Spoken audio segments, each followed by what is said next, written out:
За өнгөрсөн 10 жилийн хугацаанд Монголын бизнесүүд энэ эрх баригч Монгол Ардын намын хулгай ковид хавсарсан давхар цохилтонд өртөд одоо ер нь бас ихэнд байгаа гэж хэлж болно. Бизнесийн орчин өдөр ирэх тусам дороотож байгаа, хувийн хвшлийн орон зай өдөр ирэх тусам хумигдж байгаа. Тэгээ бид ийм экзэгтэй цаг хугацаанд дэр бизнес эрхлэгчдийг төлөөлөх гол байгууллага болох Монголын үндэсний худалдаа ажилтны танхимын тухай хуулийг хэлэлцэж байна. Тэгэхээр эхний ээлжинд танхимын төлөөллөөс хэд хэдэн асуулт байна. 2025 онд улсын хэмжээнд 263 мянган аж ахуй нэгж бүртгэлтэй байгаагаас 117 мянган аж ахуй нэгж идэвхтэй үйл ажиллагаа явуулж байгаа гэсэн тоо баримт үндэсний статистикийн хороо өгч байна. Тэгвэл танхимд гишүүнчлэлтэй 6768 аж ахуй нэгж байгаа талаар сая байнгын хороон дээр тодруулсан. Тэгэхээр энэ 6768 гишүүн чинь нийт идэвхтэй үйл ажиллагаа явуулж байгаа аж ахуй нэгжүүдийн ердөө нэг 5-6% байгаад байгаа гэсэн үг. Тэгэхээр танхим ер нь одоо энэ гишүүнчлэлийнхаа бодлого дээр ямар бодлого барьдгийг, гишүүнчлэлээ нэмэгдүүлэх чиглэлээр ямар хөтөлбөр хэрэгжүүлдгийг, ер нь энэ гишүүнчлэлийнхаа тоонд хангалуун байдаг уу? Би бас ийм олон улсын зарим одоо харьцуултуудыг харахыг зорилоо л да. Тэгэхээр ийм сайн дураараа эвлэлтэн нэгдэг танхимтай дийлэнх улс орнуудад нэг за ядаж нэг минимум 10% одоо компаниудын 10%-ийг бол гишүүнчлэлтэй хамруулсан байд юм байна. Тэгэхээр та нарт яг энэ тал дээр тодорхой тоо баримт судалгаанууд байна уу? Ер нь энэ гишүүнчлэлээ нэмэгдүүлэх чиглэлээр ямар үйл ажиллагаа явуулж байна? Ер нь Монголын үндэсний худалдаа аж үйлдвэрийн танхим бизнес эрхлэгчтэй зүй ёсоор төлөөлж чадж гин гэж үзэж гин гэдэг асуудал. Улсын их хурлын талаас харуул танхимыг бизнес эрхлэгчдийн дуу хоолой гэж хардаг учраас хуулийн төслүүдийг бол танхим дээр хийгээд байгаа шүү дээ. Тэгээ бид ч бас одоо улсын хурлд гарсан намын бүлэгч гэсэндээ нэлээд олон хилцүүлгүүдийг хийсэн, айл болох ажил хэрэгч саналуудыг төсөлтөд тусахыг зорддог. Тэгэхээр энэ бодлогын нөлөөллийн чиглэлээр танах ер нь энэ сэтгэл бас хангалуун байна уу? Ер нь одоо танхим дээр явагдаж байгаа хилцүүлэг, танхимын өгж байгаа энэ хуулийн төслүүд дээрх саналууд хэр одоо биелэлээ олдог вэ гэдэг нэг асуулт. За эдийн засгийн байнгын хороон дээр уг хуулийн төслийг дэмжээгүй, за дэмжихгүй байх хэд хэдэн шалтгаан байсан. Нэгдүгээрт 1995 онд батлагдсан хуультай харьцуулахад яг ямар давуу тал байгаа вэ гэдг нь ерөөсөө ойлгомжгүй байгаа даа.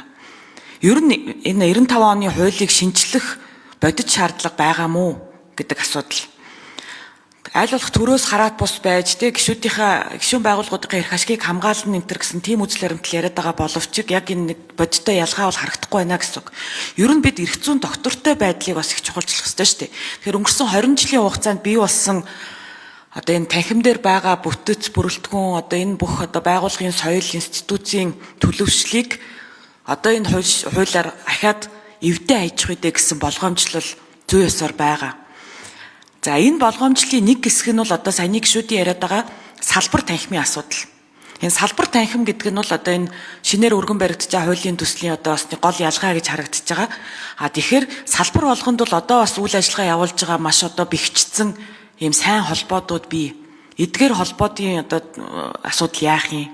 За эсвэл одоо ингээд энэ танхимынхаа бас бүтцийг бүр эвдчих, тэгээ 50 компани нийлээл янз бүрийн салбар танхимууд бий болгоол одоо бүр нэг ийм үүрээ эвдсэн шоргоолчийг болчих үеч гэсэн болгоомжлол байгаад байгаа. Тэгэхээр яг энэ шинжилсэн хариулга оруулж ирж байгаагийн бас яг бодит зорилго нь юу вэ? Яг ямар ийм тодорхой ялгаа бас байна вэ гэдгийг хууль санаачлагчаас асууя. За яаруулах. Яг төшин гэсэн.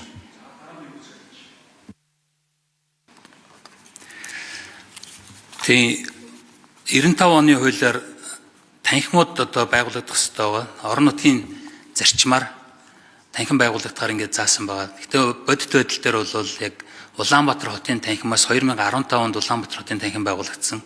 Тэрнээс өөрөөр одоо орон нутгийн танхимууд байгуулагдаагүй.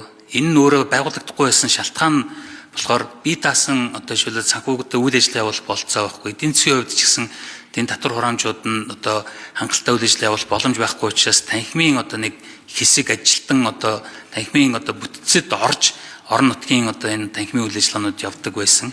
Тэгэд энэ нь өөрөө энэ танхимын нөгөө төлөөлөх чадварыг алдагдуулж өөрөөр хэлбэл аймаг нийслэлүүд дээр одоо тэндээ очиж аж ахуй нэгжүүд нь гишүүнчлэлээ илүү одоо тэндээ үүсгээд Тэгээд үндэсний танхим дээр илүү бодлогын асуудал одоо ярих одоо ийм болцоо орон зайнууд гарна гэж одоо хуулийн хувьд тэгж харагдсан ч гэсэн аж ахуй нэгжүүд нь нөгөө орон нутгийн салбарууд байхгүй болохоор бүгдээрээ үндэсний танхим дээр очиод одоо орцсон. Тэгэхээр тэнд цөөн одоо гол нөгөө үйл ажиллагаа явуулдаг том компаниудын төлөөлөл илүү ороод жижиг дундууд ч юм уу аж ахуй нэгжүүдийн хувьд бол яг энэ болцоо боломж хязгаарлагдмал учраас энд төлөөлөх чадвар энэ хэмжээгээр унсан байгаа. Тэгэхээр энэ хуулийн өөрчлөх болсон одоо зайлшгүй шаардлагуудын нэг нь бол эдийн засгийн салбаруудаар ягаад гэвэл салбаруудаар энэ танхимыг өргөжүүлэх ёстой байна гэдэг. Нөгөө талаас энэ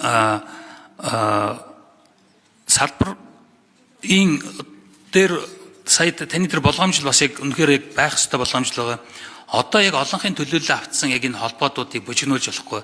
Сая мэргэжлийн нэгдсэн холбоодын тухай хуулийн дээр ч гэсэн бас энэ нь өөрөө бас тодорхой хэмжээгээр ийм одоо үл ойлголт бий болгох, зарим нэг хэмжээгээр амбиц одоо жишээлбэл бий болгох, тэр олон жил болцсон, зарим нь 100 жил болцсон холбоодууд байна. Одоо гишүүд нь зүгээр үйл ажиллагаа явуулдаг. Энийг бас ингээд хэвийн байдлыг алдагдуулах бас тийм эрсдлүүд харагдсан. Тэгэхээр танхимын хувьдсан бас яг энэ асуудал оруулахын тулд хуулийн төсөл дээр бас заалт оруулж ирсэн байгаа. Тухайн салбартаа одоо хүлээн зөвшөөрөгдсөн ийм одоо түүхэн энэ байгууллагуудыг одоо салбар холбоотуудыг тэр салбарт нь зэрэгцүүлж танхим байгуулахгүйгээр өөрөөр хэлбэл дахиж тэр одоо байгаль одоо юу гэдэг нь түүхэн жамаараа бий болцсон энэ бүтцийг эвдэхгүй байхаар ийм одоо хуулийн төсөлд заалт оруулсан байгаа. Тэгээ энэтэй холбогдуулж өмнө энэ хуулийн төсөл хилцүүлэх явцад 20 орчим яг энэ олонхын төлөөлөл автсан төрийн бас байгууллага энэ мэргэжлийн холбоодуудтай уулзалтууд хийсэн. Тэгэхээр энэ байгууллагуудаас энэ танхимын хуулийн үндэслэл баримтлалыг танилцуулж одоо уулзалт ярилцлага хийхэд бол одоо энэ байгууллагуудын хувьд бол нааштайгаар хүлээж авч байгаа. Тэгэхээр энэ одоо холбоодууд нь өөрөө танхимыг бүрдүүлэх одоо хэсэг нь болохоор аж ахуй нэгжүүдийн бас хамраг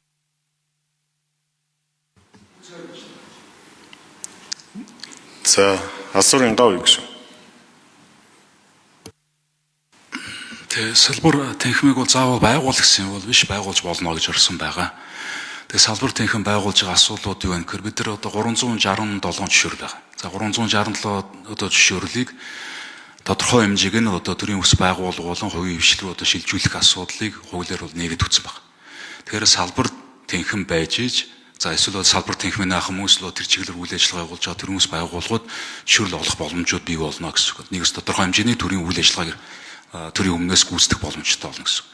За 95 оноос хойш өнөөдрийг хүртэл за нэгч дарга улс төрийн намаас одоо хамааралгүй нэгч хүн байгаагүй шүү. Энэ дотор намын даргач байна, ÜБХ-ийн даргач байна. Тэгээ яагаад энэ хувийн гишлүүд маань идэвхтэй энэ одоо гишүүнчлэлтэй байгаагүй гэдэг шалтгааны нэг нь мөн шүү дээ. Тухайн үеийн дарга нь гарсан намын дарга байвал нөгөө зарим нэг хүмүүс нь болгоомжлоод ордог. Ардын намын дарга байвал бас болгоомжлоод ордог. За Гав гэж. За одоо өнөөдрийн байдлаар манай засгийн газрын бодлогыг манай намын гишүүн одоо техник толгоолоод явжвэл бодлого сүрсэн юм ярихгүй. Тэрийг засгаж байгаа.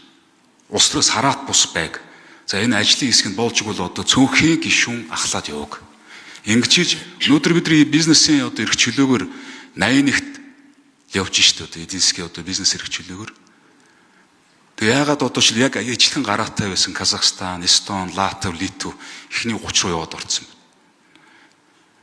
Тэгэхээр чи бидний энэ хувийн хвшлээ тэр дуу хоолойг нь өгдөгөө тэр бодлогод оролцох боломжийг нь олгодгоо тийм үү. Тэгээ тэр учраас бид нар улс төрөөс засгийн газраас энэ хамаарлыг байхгүй болгож ижил бид нар хараат бус дуу хоолойтой болж иж энэ технээс гарах хуулиуд зөв чигрүү явах гэж эхлэх байхгүй. Энэ технээс энэ ордноос гарч байгаа бодлогууд зөв тол руу явж эхэлнэ гэсэн. Бодиттой шүүмжлэл бий болж иж засгийн газрын бодлого зөв болж эхэлнэ шүү дээ.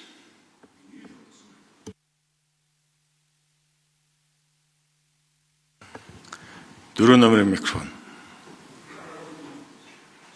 За жаргалан гишүүний асуултанд хариулъя. Бизнес орчны судалгаа сүүлийн 10 жил тогтмол буурсан муу үзүүлэлттэй байгаа. Нэгдүгээрт тогтмол буурч байгаа. Энэ нь бол тодорхой 4-5 хууль эрхцэн орчин буюу зохицуултуудтай холбоотой гэж бизнес эрхлэгч нар өөрсдөө дүгнсэн байдаг. Тэр хууль эрхцэн орчнуудыг сайжруулах чиглэлээр танхим өнгөрсөн хугацаанд 40 гаруй хууль ажлын хэсгүүд орж төлөөллөөрөө дуу хоолойгоо хүргэж ажиллаж байгаа. Гэвч тэр саналууд тусдаггүй. үр дүн байхгүй. Тэгэхээр энэ хуулийн зохицуулалтаар дамжуулаад танхим нэгэн төлөөллийн хувийн хөгжлийн төлөөллийн төв байгууллагын бол энэ хувийн хөгжлийг төлөөлөх мандатаа бас нэг баталгаажуулъя гэсэн ийм санаачлалыг дүрт явж байгаа. Хоёрдугаарт гишүүнчлэлээр аваад үзэх юм бол нийтийн эрх зүйтэй 119 улсад албан журмын гишүүнчлэл байна. Хувийн эрх зүйн 77 улсад сайн дурын гишүүнчлэлтэй байгаа. Аз болон Төв Азийг аваад үзвэл бол хосолсон байдлаар явж байгаа. Тэгээ танхимын санал бол хосолсон байдлаар явах цаг нь болцсон гэж институцийн хувьд үзэж байгаа. Энэ нь ч өөрөө бас